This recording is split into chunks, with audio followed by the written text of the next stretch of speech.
नमस्कार दोस्तों, स्वागत है आपका फार्मा रॉक्स के यूट्यूब एजुकेशनल चैनल में।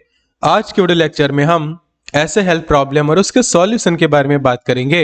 जैसे कि सुबह उठते ही पैरों में दर्द होने लगता है और ऐसा दर्द होता है कि दर्द से जो है वो चीख निकल जाती है, आपको काफ़ी ज़्यादा पेन होता है वहाँ पे।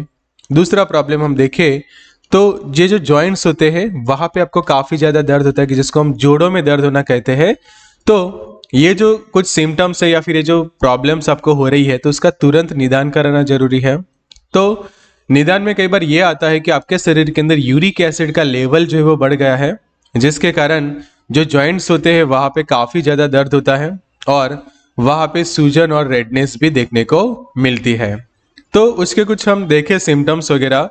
तो जब आप डायग्नोसिस कराते हैं तो जो यूरिक एसिड होता है उसका लेवल आपके शरीर के अंदर जो है वो बढ़ जाता है, जिसी के कारण जो जॉइंट्स होते हैं वहाँ पे काफ़ी ज़्यादा दर्द होता है। फिर वहाँ पे सूजन और रेडनेस देखने को मिलती है। सुस्ती और बेचैनी जैसा फील करते हैं कि मतलब कि आपको कुछ काम करना है पर काम करने में आपका जो है वो मन नहीं लगता। तो ये जो सभी सिम्टम्स है वो इंडिकेट करते हैं कि गाउट या फिर यूरिक एसिड आपके शरीर में बढ़ा है। तो सीखते हैं डिटेल में। तो गाउट क्या है? सबसे पहले गाउट जो बीमारी ऐसी है कि जिसके अंदर एक्सेसिव यूरिक एसिड जो है वो बिल्डअप होता है आपके शरीर के अंदर, कि जो यूरिक एसिड जो है वो शरीर में बढ़ने लगता है और जो ब्लड होता है वो सैंपल कलेक्ट करके जब चेक किया जाता है तो उसमें यूरिक एसिड का लेवल जो है वो काफ़ी ज़्यादा देखने को मिलता है। और गाउट ऐसी पेनफुल कंडीशन है कि जो आर्थराइटिस का ही एक फॉर्म है, कि जिसमें स्पेशली दर्द होता है काफ़ी ज़्यादा और सूजन आ जाती है आपके जॉइंट्स के अंदर। तो गाउट का हम प्रकार देखे थे, ग्रूमेटिक रोग है जिसको गठिया भी कहा जाता है। एक काफ़ी दर्दनाक रूप में आपको उसके पेन देखने को मिलते हैं। और गाउट तब होता है जब शरीर में यूरिक एसिड की मात्रा जो है वो बढ़ जाती है। तो यूरिक एसिड क्या है? तो यूरिक एसिड के जो क्रिस्टल है वो जोड़ों में जमा होते हैं। कि यूजुअली क्या होता है कि आपकी जो किडनी होती है वो जब प्रॉपर काम कर रही होती है या फिर उसका फंक्शन अच्छे से चल रहा है तो जो एक्सेसिव यूरिक एसिड जो है वो शरीर में से बाहर निकल जाता है। पर कई बार क्या होता है कि आप काफ़ी ज़्यादा ऐसे फूड ले रहे हैं कि हाई प्यूरिन फूड्स आप ले रहे हैं, तो किडनी की जो कैपेसिटी है उससे भी ज़्यादा आप यूरिक एसिड ले रहे हैं। तो एक्स्ट्रा जो यूरिक एसिड होता है वो आपके शरीर के अंदर जमा होने लगता है, जैसे कि हाई प्यूरिन फूड्स होते हैं, बेवरेजेस वगैरह आते हैं, वो आप काफ़ी ज़्यादा मात्रा में ले रहे हैं। तो उसके कारण क्या होगा कि ये जो यूरिक एसिड है वो इस तरह से आपके जो जॉइंट्स होते हैं यहाँ पे जो हम देख रहे हैं वहाँ पे धीरे धीरे जमा होने लगते हैं और उसी के कारण ये सब प्रॉब्लम्स जो है वो देखने को मिलते हैं।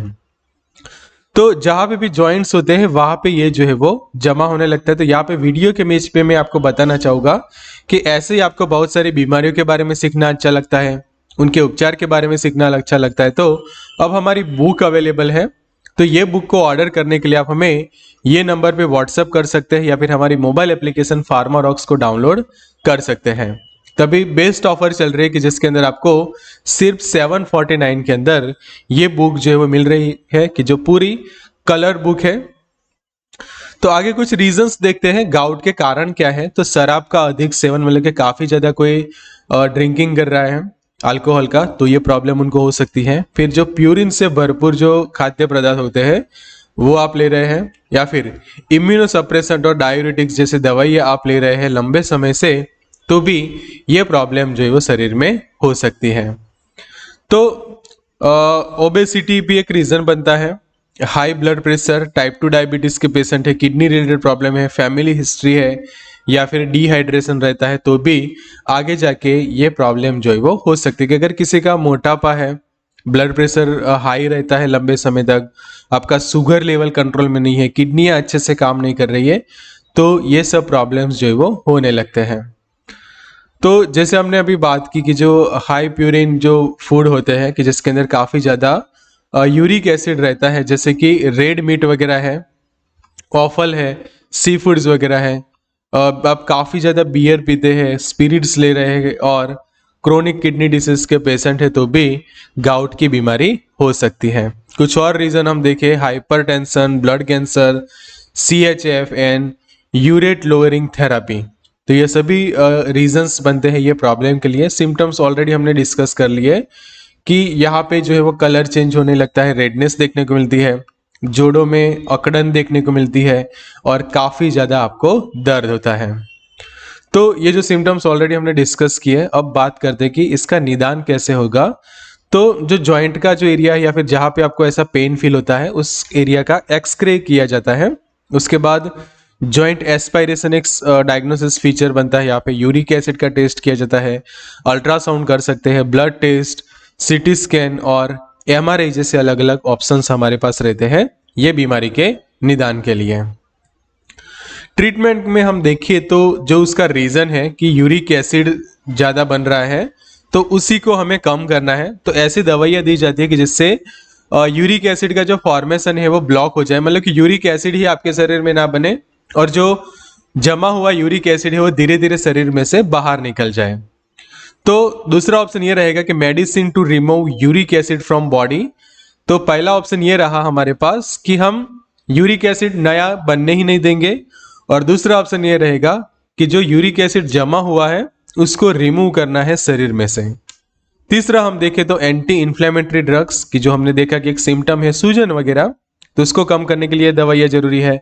दर्द होता है तो पेन किलर, और होम्योपैथी में भी इसका ट्रीटमेंट ऑप्शंस दिए तो वो भी हम आगे डिस्कस करते हैं। तो यहाँ पे है यूरिक एसिड को ब्लॉक करने वाली मेडिसिन की जिसका नाम है फेबुक्सोस्टेट, की जो खासकर 40 mg की स्ट्रेंथ में अवेलेबल होती है, कि जिसका डोज खासकर रहता है 1 टैबलेट पर डे। दूसरा ऑप्शन है कि अगर किसी का यूरिक एसिड ये वाली टैबलेट से ब्लॉक नहीं हो रहा तो दूसरा ऑप्शन उनके लिए रहता है एलोप्यूरिनॉल के टैबलेट्स का, कि जो खासकर 100 मिलीग्राम की स्ट्रेंथ में ये अवेलेबल होती है, और उसके डोज की हम बात करें तो 2 या 3 टैबलेट पर डे के हिसाब से वो लेनी होती है। फिर प्रोबेनासिड का यहाँ पे ऑप्शन है एक, कि जो यूरिक एसिड को रिमूव करने के लिए, तो यूरिक एसिड जो जमा हुआ है जोड़ों के अंदर, जॉइंट्स के अंदर, तो उसको रिमूव करने के लिए प्रोबेनासिड का यहाँ पे एक बहुत अच्छा ऑप्शन हमारे पास रहता है, कि जिसका डोज रहता है 1 टैबलेट पर डे। चौथा ऑप्शन हम देखें तो इन्फ्लेमेशन को कम करने के लिए, जो सूजन हो गई है उसके लिए कोल्चिसिन एक बहुत अच्छी मेडिकेशन, की जिसको एंटी गाउट ड्रग भी कहा जाता है, कि जिसका डोज रहता है 1 या 2 टैबलेट पर डे के हिसाब से। तो यहाँ पे मैं फिर से रिमाइंडर देना चाहूंगा कि जो मल्टी कलर हमारी बुक है, कि यहाँ पे आप देख सकते हैं कि सभी पेजेस उसके कलर है, बीमारियों के बारे में डिटेल जानकारी इसमें दी गई है, तो उसको जरूर से परचेस करें। परचेस करने के लिए आप हमें ये नंबर पे व्हाट्सअप कर सकते हैं या फिर हमारी मोबाइल एप्लीकेशन को डाउनलोड कर सकते हैं। तो आगे 5वां ट्रीटमेंट ऑप्शन हम देखें तो जो दर्द हो रहा है, तो दर्द को कैसे कम करें, तो दर्द को कम करने के लिए आइबुप्रोफेन का एक ऑप्शन रहता है, कि जो पेन किलर के तौर पे हम काम करते हैं, और 1 या 2 टैबलेट पर डे के हिसाब से ये लेनी होती है। छठा ऑप्शन हम देखिए तो होम्योपैथी का है यहाँ पे, तो WL54 ड्रॉप्स है, गाउट ड्रॉप्स यहाँ पे उसके लेबल पे भी लिखा है, आप वो देख सकते हैं। तो ये जो ड्रॉप्स है वो 10 से 15 जितने ड्रॉप्स लेने होते हैं, हाफ कप जितने पानी में, खाने से पहले दिन में 4 बार। तो अगर आपको मेरा ये वीडियो अच्छा लगा है तो आपको मेरा ये वीडियो भी अच्छा लगेगा, कि जहाँ पे भी मैंने आपको बहुत अच्छी इन्फॉर्मेशन दी है बीमारी के बारे में और दवाइयों के बारे में। तो चैनल को भी सब्सक्राइब करें और वीडियो को शेयर करें, जिससे ये वैल्यूएबल इन्फॉर्मेशन जो है वो काफ़ी सारे लोगों तक पहुंच सके। और बुक ऑर्डर करने के लिए पिन कमेंट में आपको लिंक मिल जाएगी, नंबर भी मिल जाएगा व्हाट्सएप की, जहाँ पे क्लिक करके हमें बुक ऑर्डर करवा सकते हैं हमसे। So good luck and